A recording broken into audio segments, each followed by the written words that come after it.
우리 말씀 보겠습니다. 먼저 우리 시편, 우리 23편 한번 보도록 하죠.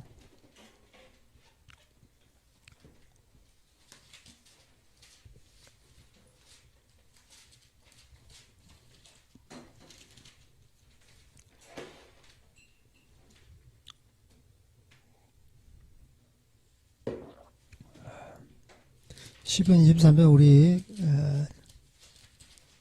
다 같이 읽겠습니다. 시작.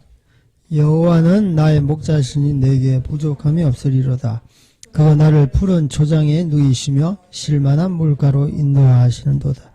내 영혼을 소생시키시고 저 이름을 위하여 의의 길로 인도하시는도다. 내가 사망의 음침한 골짜기로 다닐지라도 해를 두려워하지 않을 것은 주께서 나와 함께 하심이라. 주의 지팡이와 막대기가 나를 안위하시나이다. 주께서 내 원수의 목전에서 내게 상을 베푸시고 내 이름을 내 머리를 부으시 내 잔이 넘치나이다. 내 평생의 선하심과 인자하심이 반정 나를 따르리. 내가 여호와의 집에 영원히 살리. 아멘. 예. 우리 다윗 하면 하나님의 예배자입니다. 다윗 하면 왕이라는 생각도 있지만 다윗 하면 예배자라는 그 느낌이 더 강한 것 같아요. 그래서 다윗은 주님 앞에서 이런 주옥 같은 시를 이렇게 만들었어요. 여호와는 나의 목자시니 내게 부족함이 없으리로다. 이게 참 첫 문장부터 부족함이 없는 것에 대해서 말씀하고 있습니다. 이유가 뭐냐면 여호와께서 내가 나의 목자이기 때문에 나는 부족함이 없다 라고 하고 있습니다. 조건이 분명합니다. 여호와가 나의 목자. 여호와가 너의 목자가 아니라 나의 목자. 여호와가 우리의 목자가 아니고 당신의 목자가 아니고 바로 나의 목자이기 때문에 내가 부족함이 없다. 사실 사람들은 계속 부족하기 때문에 계속 채우려고 합니다. 모든 세상의 상황을 보십시오. 채웁니다. 곳간에 쌀을 채우고 그죠? 통장에 돈을 채우고 그죠? 도서관에서 세상에 많은 지식을 갖다가 채웁니다. 치열한 경쟁사회. 두려우니까 사람들은 채우는 거예요. 채우면 좀 안심이 될까? 좀 쉼이 될까? 그런데 사람들은 채워도 여전히 부족합니다. 공부를 해보신 분들은 다 알 것입니다. 공부는 하면 자기의 무식이 낱낱이 밝혀집니다. 하면 할수록 자기의 무능력함이 그죠? 낱낱이 밝혀지는 거예요. 한국에 박사들이 너무 많아요. 그들이 박사를 땄다고 해서 박사인가요?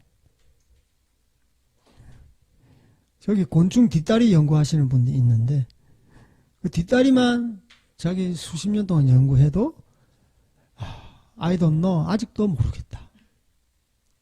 네.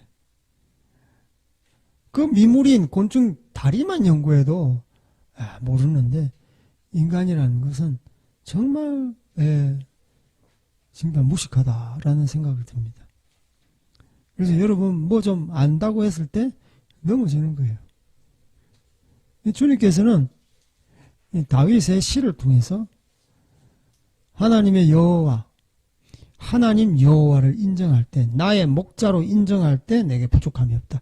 이 목자라는 말은요 엄청납니다. 여호와는 나의 목자다 그랬을 때 나는 뭔 줄 압니까? 여호와는 나의 목자다고 했을 때 나는 양입니다 라는 외침입니다. 여호와는 나의 목자다 하면 이렇게 좀 여러분 늘 이렇게 말하니까 이렇게 감동이 없지만 여호와는 나의 목자다 선포할 때 함께 선포되어지는 것은 저는 양입니다 라는 것입니다. 구체적으로 이야기하면 나는 여호와의 왕입니다. 나는 목자 대신 여호와의 양입니다. 예, 그것이 바로 함축되어 있는 것이죠. 그래서 여호와는 나의 목자이기 때문에 저는요 부족함이 없어요. 충분합니다. 족합니다. 이런 뜻입니다. 뒤에 쭉 보면은 주님께서 또 엄청난 말을 하고 있습니다. 그가요 진짜 저희들을 즐겁게 해줘요. 그가 나를 푸른 초장에 누이시며 실 많은 물가로 인도하시다. 이거 보면 거의 야외에 레저 활동하네 이 말이에요. 레저 활동. 여가를 즐기는. 그죠? 우리 푸른 잔디밭 위에 옆에 시냇물이 졸졸 흐르고 거기에 그죠? 그늘이 없을 때는 파라솔, 그늘이 있을 때는 큰 나무 아래에 돗자리 펴고 그게 연상되는 거예요. 제가 사역했던 바로 티벳. 전형적인 티벳은 양떼가 뛰어놀고 블랙 야크 떼가 뛰어놀고 그 옆에 졸졸한 시냇가가 흐르고 또 굉장히 해발이 높기 때문에 구름이 그냥 손에 잡힐 듯 해요. 둥둥 떠가는 거예요. 그리고 또 라싸 이 티벳 날씨는 굉장히 화창해요. 진짜 화창합니다. 눈에 시리도록 하늘은 파래요. 이 느낌 어떻게 표현해야 될까? 그래서 주님께서는 우리에게 이런 쉴만한 물가를 통해서 세상 사람들은 레저 활동하지만 우리는 하나님과 우리의 목자와 함께 있을 때 바로 이런 쉼을 누린다는 거예요. 그가 나를 푸른 풀밭에 누이시며 쉴만한 물가로 인도하시는 도다. 양은요 인도함 받은 대로 가야 됩니다. 아까 제가 기도할 때 말씀한 것처럼 너희들을 갖다가 이 세상에 보내는데 어린 양을 이리떼 가운데 보냄과 같도다라고 했어요.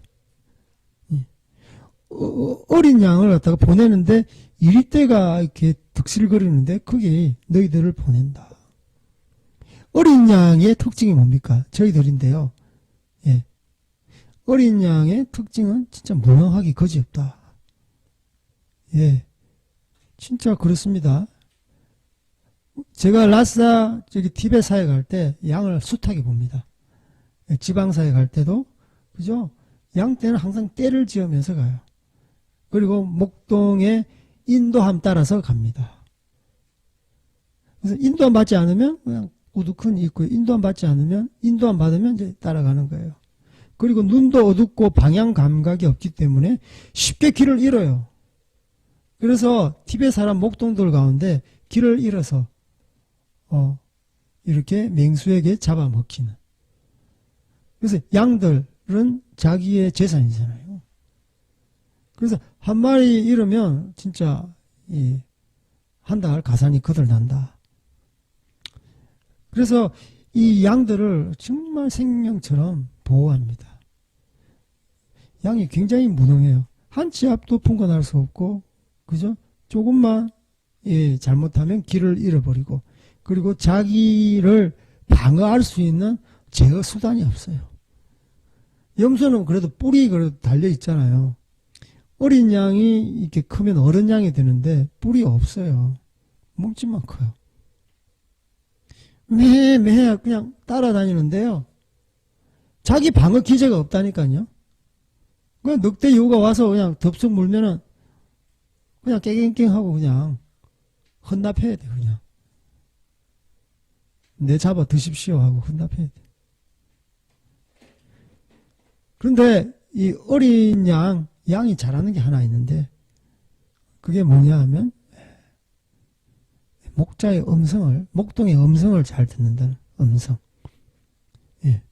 뭐 예술 전도단에서 하나님의 음성 듣는 법, 뭐 그런 법도 있죠.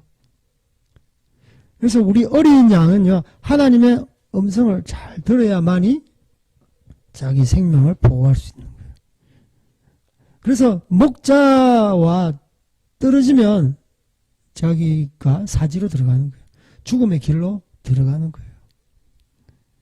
그래서 저희들은 주님의 어린 양입니다. 당신은 나의 목자고 나의 목자 당신은 저희의 여호와입니다. 라는 고백이 이 안에 있는 거예요. 그래서 정말 실만한 이러한 물가로 푸른 풀밭으로 저희들을 인도하시면서 주님은 쉬게 해줘요. 바로 예수님의 인도하심이 있기 때문에. 우리의 목자 되신 예수님의 인도하심이 있기 때문에.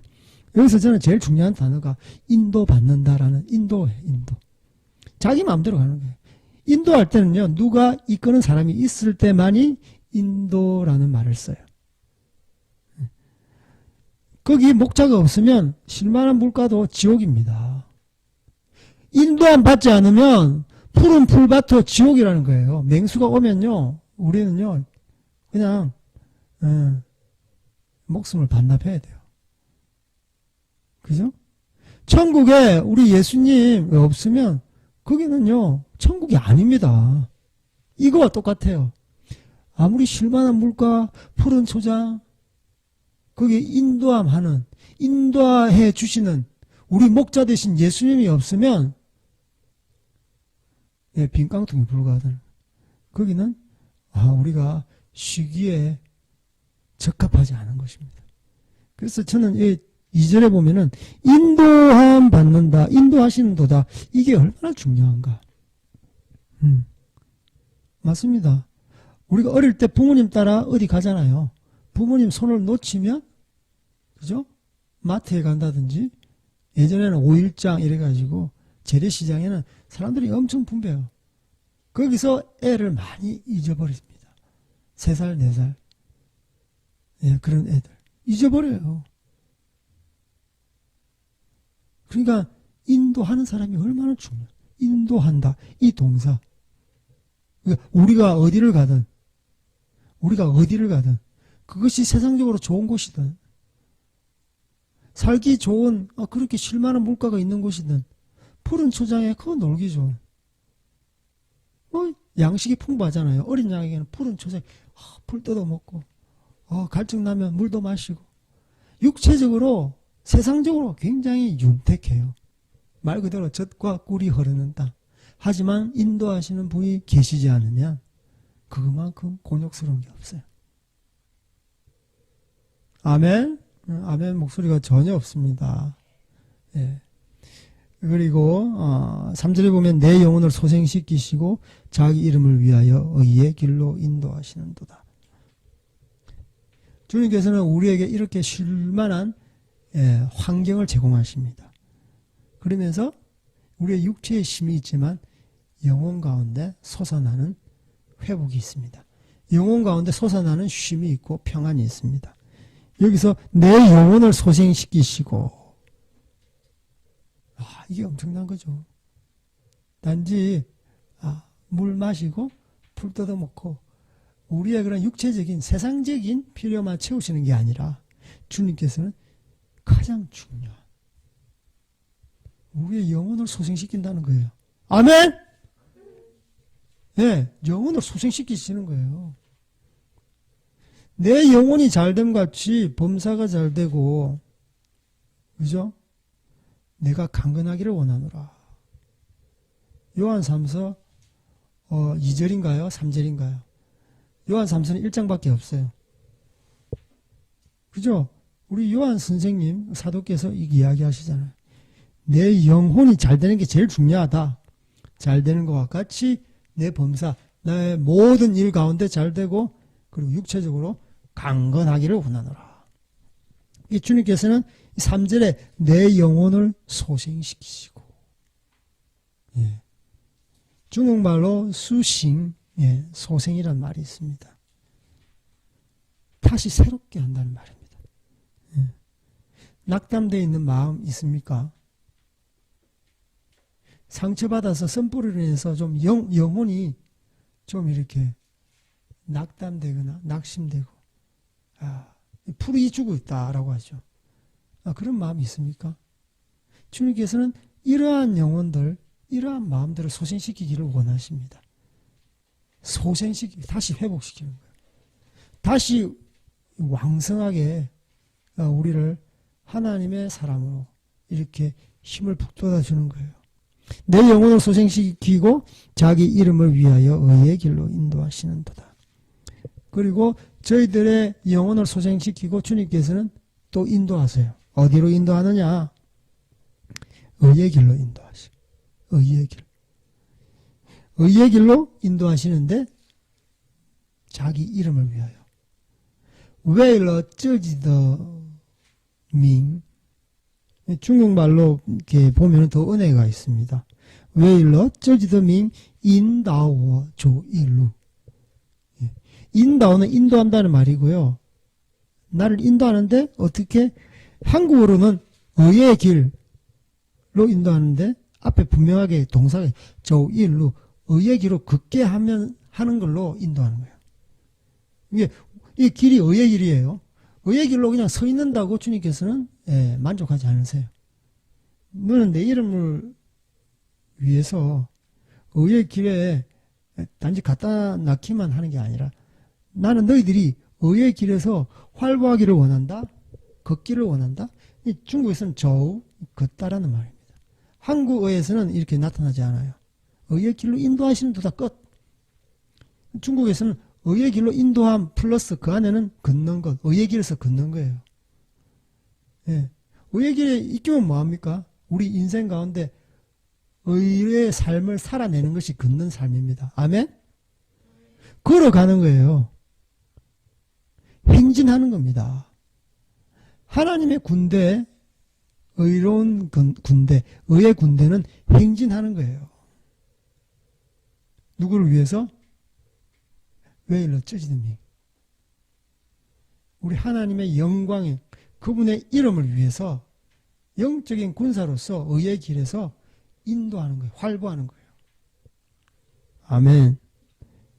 그래서 이 3절에 보면 저희들도 얼마나 하나님께서 우리에게 주시는 그런 위로가 있고 회복시키시고 사명을 주시고 가게 하시고 보내시고 걷게 하시고 내 영혼을 소생시키시고 자기 이름을 위하여 의의 길로 인도하시는도다. 얼마나 힘이 되는지, 얼마나 위로가 되는지. 너희들이 이 땅에서 그냥 복을 누리면서 살기를 원치 않는다. 이 땅에서 잘 살아보고 복에 누리는 것도 나의 뜻이지만 내가 진정으로 원하는 것은 너희들이 영혼이 소생되고 의의 길에서 걸어가기를 원한다. 나의 이름을 위해서. 바로 그 여러분들 정말 하나님의 이름을 위해서 의의 길에 서서 정말 걸어다니시고 활보하시고 행진하시는 하나님의 의의 군사로서 군대로서 행진하는 여러분 되기를 주님의 이름으로 축복합니다. 아멘. 4절에 보면 이제 주님께서는 세상에는 이런 길이 있다라는 거죠. 너희들이 나의 이름으로 이 땅 가운데 의롭게 살아갈 때 이런 장애물이 있다. 이런 걸림돌이 있다. 4절에 이야기하는 거예요. 내가 사망의 음침한 골짜기로 다닐지라도 해를 두려워하지 않을 것은 주께서 나와 함께 하심이라. 주의 지팡이와 막대기가 나를 안위하시나이다. 주님께서 우리의 목자 되시기 때문에 너희들 눈앞에 펼쳐지는 것은 진짜 어떻게 보면 너희들을 위협할 수 있어. 너희들이 공포에 질리게 할 수 있어. 하지만 너희들 걱정하지 마라. 이 말입니다. 사망의 음침한 골짜기에 다닐지라도 이스라엘의 그 지형을 보면 이렇게 좀 사막 광야들이 많은데요. 그리고 산과 어떤 사이에 계곡이 있습니다. 그래서 짐승들이 그 낮에는 햇빛이 너무 따가워 세잖아요. 기온도 세고 그래가지고 기온이 높고 그래가지고 밖에는 이렇게 짐승들이 이렇게 활개를 못 칩니다. 대부분 어디 있느냐? 계곡에 쉬는 거예요. 계곡에서 더위를 피하는 겁니다. 잠을 자거나 쉬거나.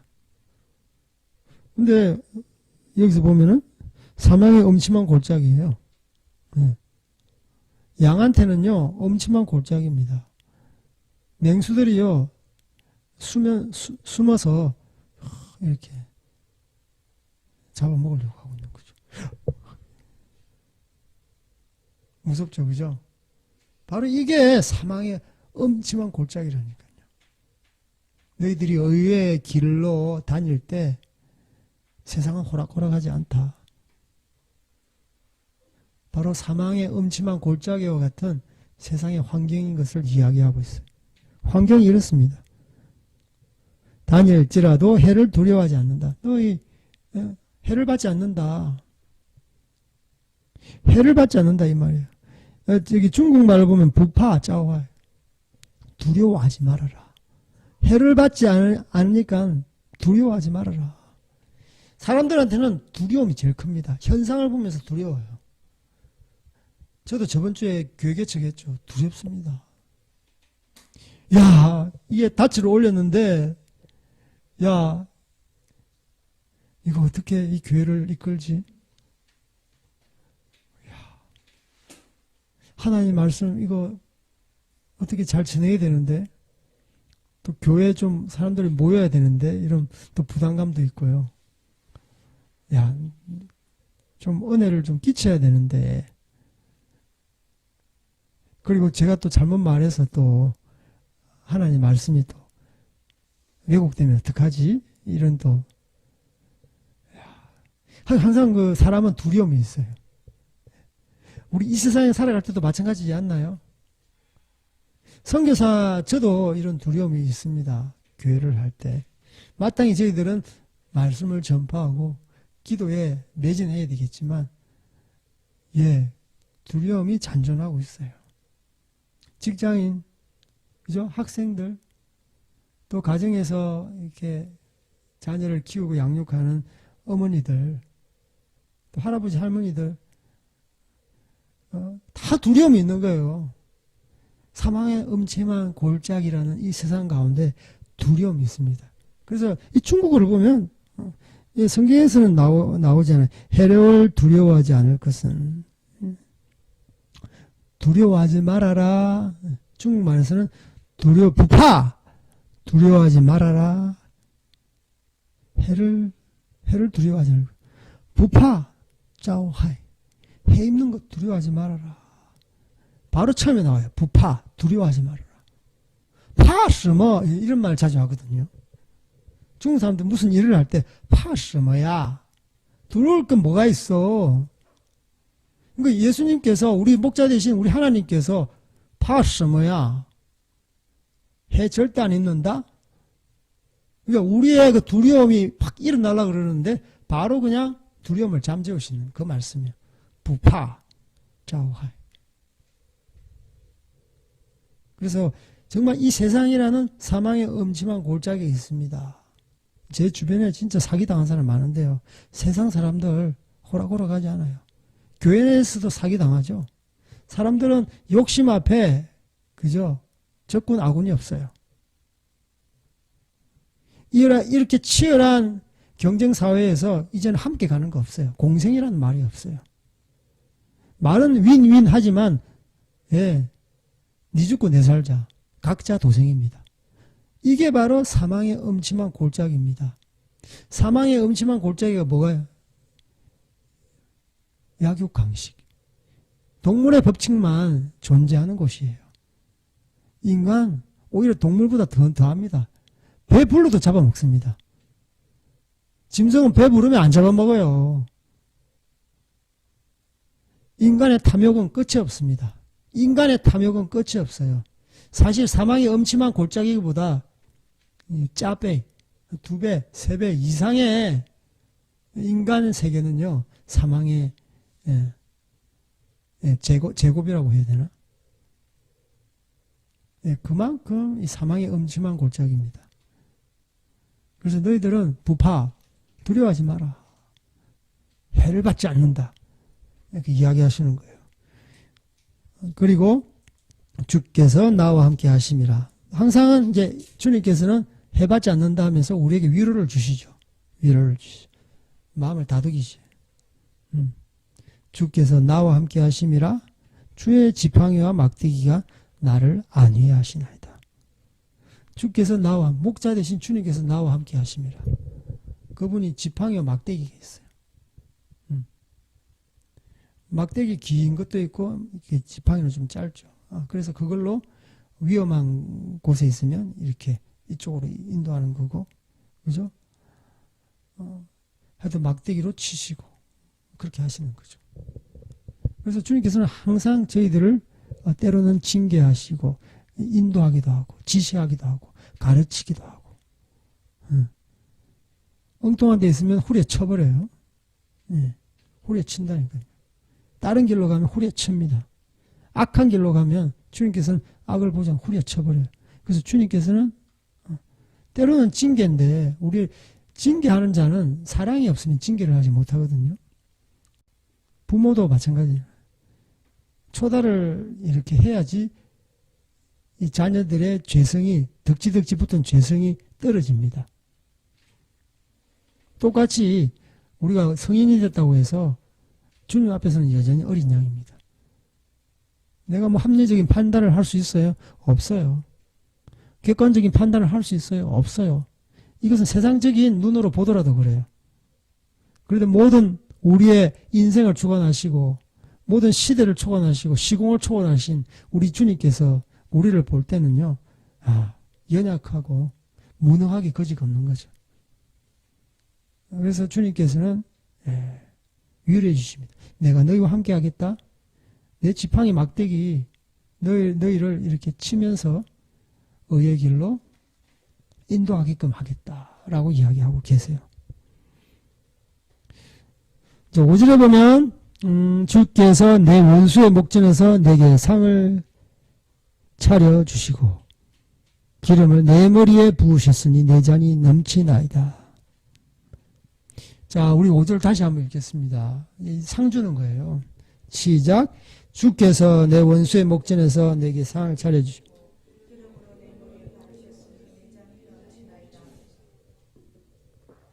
아멘. 주님께서는요, 항상 이렇게 또 저희들에게 상을 주십니다. 의의 길로 가면서 너희들이 잘했을 때 주님께서는 칭찬해 주시는 거예요. 상을 주십니다.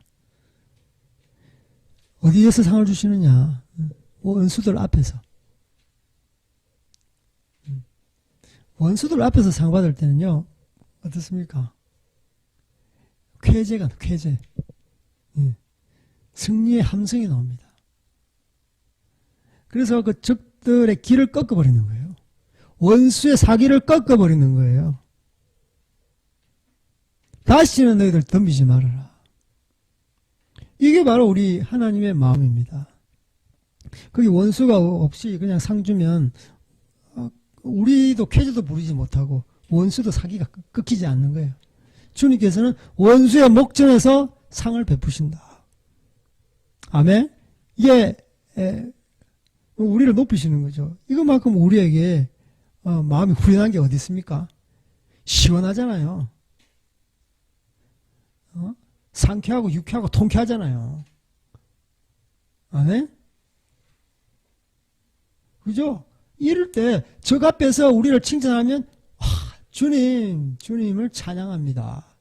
주님께서 함께 하시지 않으면 저희들은 이러한 상 받을 수 없습니다. 또 주님께 그 상을 받고 주님께 영광을 돌려드리고, 앞에 있는 원수들은 사기가 다운되고 망연자실하고 다시는 그 싸움할 그 기력조차 완전히 그냥 무장해제시켜버리는 이제 그런 이 광경이에요. 그냥 우리가 읽는 게 아니고 진짜 원수의 목전에 와서 상을 베푸신다. 이건 엄청난 거죠. 그래서 쾌재의 함성, 승리의 함성, 그리고 주님께 영광을 돌리는 찬송의 함성 같이 이렇게 이 말씀을 보면서 들으셔야 돼요. 들리지 않습니까?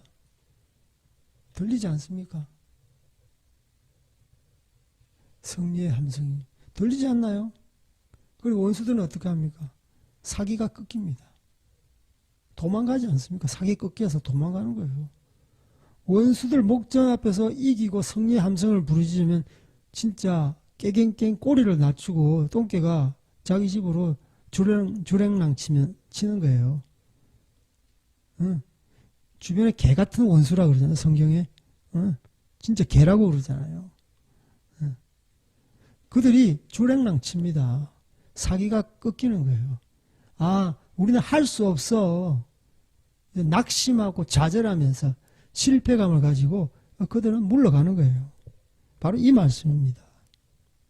주께서 내 원수의 목전에서 내게 상을 베푸시고 상을 차려주시고 기름을 내 머리에 부으셨으니 내 잔이 넘치나이다.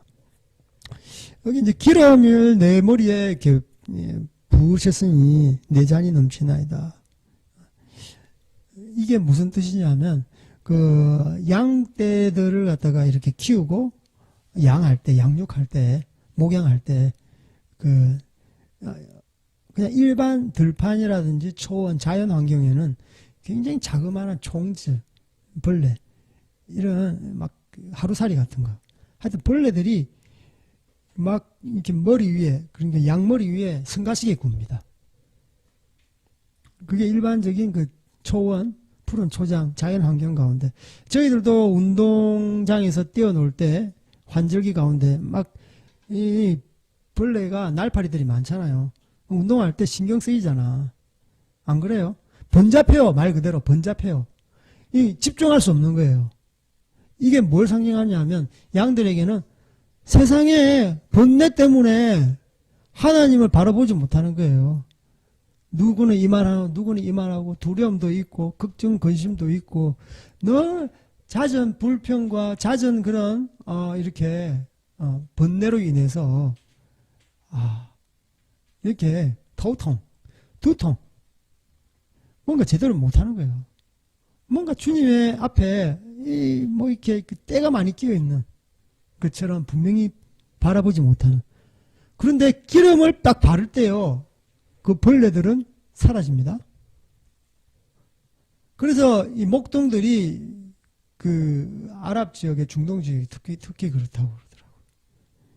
이렇게 기름을 딱 발라주면은 이게 양들이 굉장히 즐거워한대요.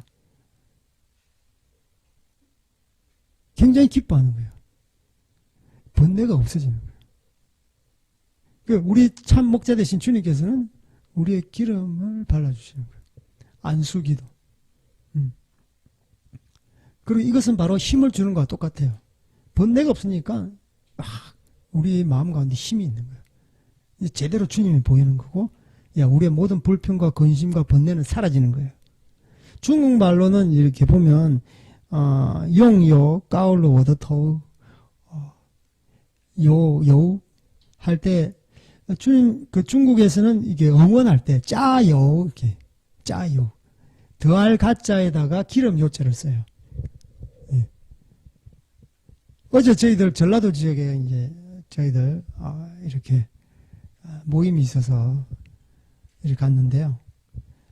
중간에 고속도로에 기름 달라 그러잖아요. 예. 깜빡이가 깜빡깜빡 하잖아요. 거의 1km만 가면 차가 쓸 것 같은 느낌이 들더라고요. 그래서 다행히 주유소를 이렇게 만났는데 얼마나 기쁜지 모르겠어요. 중국에서는 짜요, 기름을 넣어달라, 기름을 넣어라. 응원할 때 축구선수에게 짜요 하면 응원, 기름을 너에게 붓는다. 그러면 불이 확 번지잖아요. 기름을 확 부으면 뭡니까? 다시 우리가 다시 회복하고 다시 힘을 얻고 후반전에 거의 다 끝나갈 무렵, 그죠? 보통 후반전 5분 10분 남겨놓고 승패가 좌우됩니다. 근데 이 중국 분들은 짜요 하면서 이렇게 의욕을 고양시키는 거예요.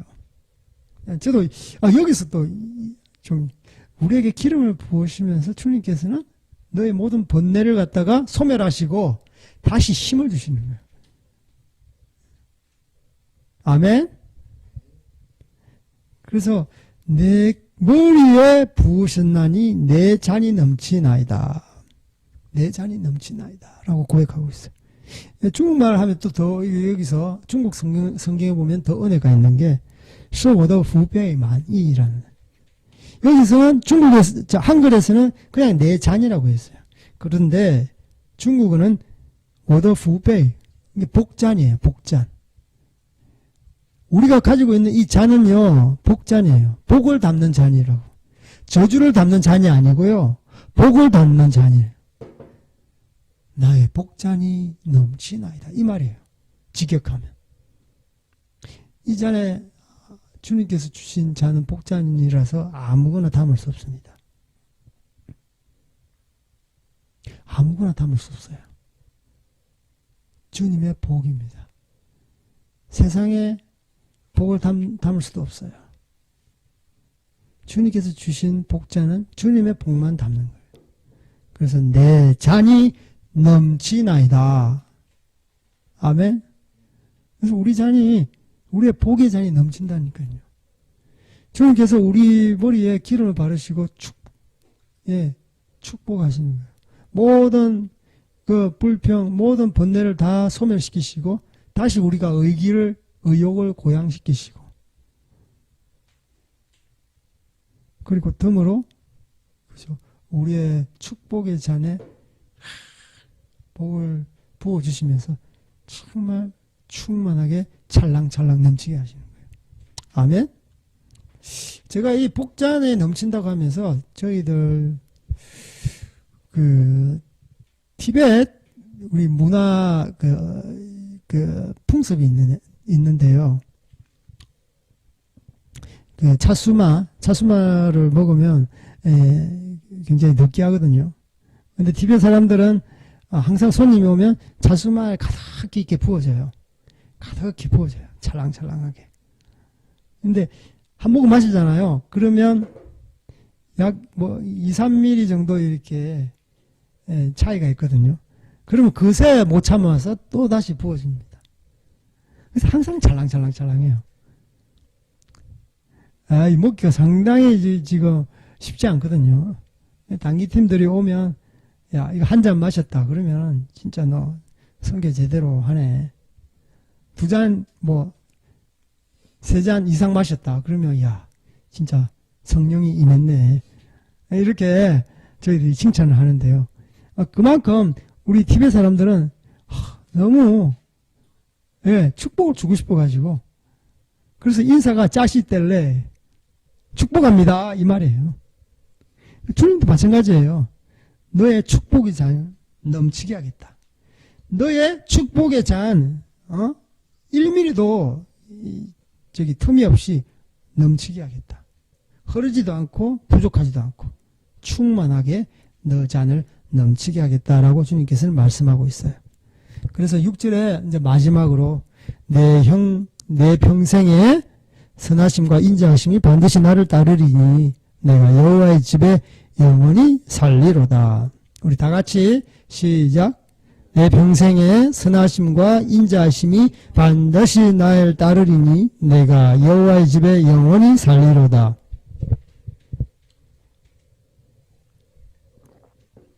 시편 기자 다윗은 이렇게 마칩니다. 내 평생, 나의 모든 2페이지, 일생 모두 주님과 함께 하십니다. 당신의 그 선하심과 인자하심이 나와 함께 합니다. 그래서 내가 항상 여호와의 집에 영원히 삽니다. 나의 집은 바로 여호와의 성전입니다. 이 집의 개념을 가지고 나오는 거예요. 우리가 어떤 집, 장소가 중요합니다. 우리가 밖에서 속된 말로 개고생하면 항상 생각나는 게 뭡니까? 후이자 집으로 돌아가고 싶다. 그리고 예전에 영화도 집으로라는 영화가 있잖아요. 우리가 돌아갈 곳은요, 본향은 여호와의 성전입니다. 아멘. 우리가 일생 동안 이 땅 가운데 사는데요, 그분의 선하심과 인자하심이 늘 함께 하는데요, 결국은 우리가 거할 곳은 하나님의 전인 거예요. 그리고 나중에 저희들이 천국 갈 때는 실질적으로 그분과 함께 살면서 천국을 누리게 되는 거죠. 그래서 내 평생에 선하심과 인자하심이 반드시 나를 따르리니 내가 여호와의 집에 잠시 사는 것이 아니라 영원히 살리로다 하고 이렇게 다윗 시편 기자는 이렇게 마감합니다. 그래서 23절 우리 다 같이 한번 다시 읽었으면 좋겠어요. 시편 23편 단지 주옥 같은 한 편의 시다라고 생각하지 마시고 정말 주님께서 우리에게 도전을 주시는 말씀이다 라고 생각하시고 우리 23편을 우리 천천히 또박또박 한번 읽었으면 좋겠습니다. 시작. 여호와는 나의 목자시니 내게 부족함이 없으리로다. 그가 나를 푸른 풀밭에 누우시며 쉴만한 물가로 인도하시는도다. 내 영혼을 소생시키시고 자기 이름을 위하여 의의 길로 인도하시는도다. 내가 사망의 음침한 골짜기로 다닐지라도 해를 두려워하지 않을 것은 주께서 나와 함께 하심이라. 주의 지팡이와 막대기가 나를 안위하시나니 주께서 내 원수의 목전에서 내게 상을 차리고 기름을 내 머리에 부으셨으니 내 잔이 넘치나이다. 내 평생의 선하심과 인자하심이 반드시 나를 따르리니 내가 여호와의 집에 영원히 살리로다. 아멘. 우리 여기 있는 모든 성도님들, 우리가 늘 이렇게 접하는 시편 23편 말씀 이렇게 하나하나 의미를 되새기시고 웬만하면 이걸 암송을 하세요. 길을 갈 때 암송을 하세요. 여호와는 나의 목자시니 내게 부족함이 없으리로다. 저는 중국어로 이걸 다 이렇게 암송합니다. 오늘 아침에 글로리아 교회 가서 우리 청소년들, 자녀들한테 이것을 가르쳤는데 사실 제가 너무 은혜가 돼가지고 여러분한테 전했어요.